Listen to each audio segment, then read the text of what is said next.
ইফতারের জন্য আজকে আমি 2টি ভিন্ন স্বাদের লাচ্ছি রেসিপি শেয়ার করব, একদম সহজ রেসিপিতে।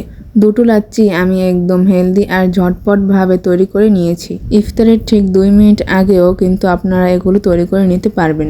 আর আপনারা সম্পূর্ণ ভিডিও দেখলেই বুঝতে পারবেন এই লাচ্ছিগুলো আমি কতটা সহজে তৈরি করে নিয়েছি। আসসালামু আলাইকুম everyone, welcome to my channel. আর কথা না বলে শুরু করা যাক। আমি প্রথমে মিষ্টি দইয়ের লাচ্ছি তৈরি করে দেখাবো। এই জন্য আমি এখানে মিষ্টি দই নিয়েছি।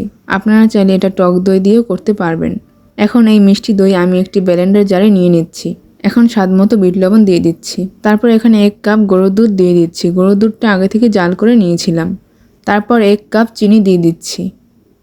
চিনিটা দিয়ে দেওয়ার পর আমি ভালোভাবে ব্লেন্ড করে নিয়েছি। এইভাবে তৈরি করার পর কিন্তু এই লাচ্ছিটা অনেক বেশি মজা হয়েছে।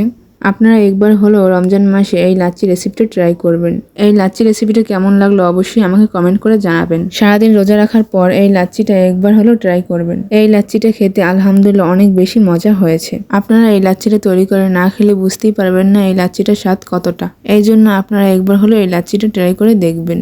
এখন তৈরি করব আমি ম্যাঙ্গো লাচ্ছি। এই ম্যাঙ্গো লাচ্ছিটাও আমি মিষ্টি দই দিয়ে তৈরি করব। আপনারা চাইলে ম্যাঙ্গো লাচ্ছিটা টক দই দিয়েও তৈরি করতে পারবেন। এখন আমি মিষ্টি দইটা ব্লেন্ডার জারে নিয়ে নিচ্ছি। এখন 2 চামচ গুঁড়ো দুধ দিয়ে দিচ্ছি। তারপর স্বাদমতো বিট লবণ দিয়ে দিচ্ছি। তারপর 1 কাপ লিকুইড দুধ দিয়ে দিচ্ছি। এরপর এখানে 1/2 কাপ দিয়ে দেবো ম্যাঙ্গো জুস। এই লাচ্ছিটা কিন্তু পাকা আম দিয়ে তৈরি করতে হয়। যেহেতু এখন পাকা আম অ্যাভেলেবেল না, এই জন্য আমি এই জুসটা দিয়েই তৈরি করব। এই লাচ্ছিটার টেস্টটাও কিন্তু অনেক বেশি ভালো হয়েছে আলহামদুলিল্লাহ। এই তো তৈরি হয়ে গেল আমাদের ম্যাঙ্গো লাচ্ছি। এইভাবে তৈরি করার পরও কিন্তু এই লাচ্ছিটা অনেক বেশি মজা হয়েছে খেতে। আপনারা অবশ্যই একবার হলেও এই রমজান মাসে এই লাচ্ছিটা ট্রাই করে দেখবেন। আজকের এই লাচ্ছি রেসিপিটা আপনাদের কাছে কেমন লাগলো অবশ্যই আমাকে কমেন্টে জানাবেন। আর একটা লাইক করে সাবস্ক্রাইব করে পাশে থাকবেন। আজকের 2টি লাচ্ছি রেসিপি আপনাদের কাছে কেমন লাগলো অবশ্যই কমেন্টে জানাবেন। তাহলে আজকে এই পর্যন্তই। আল্লাহ হাফেজ।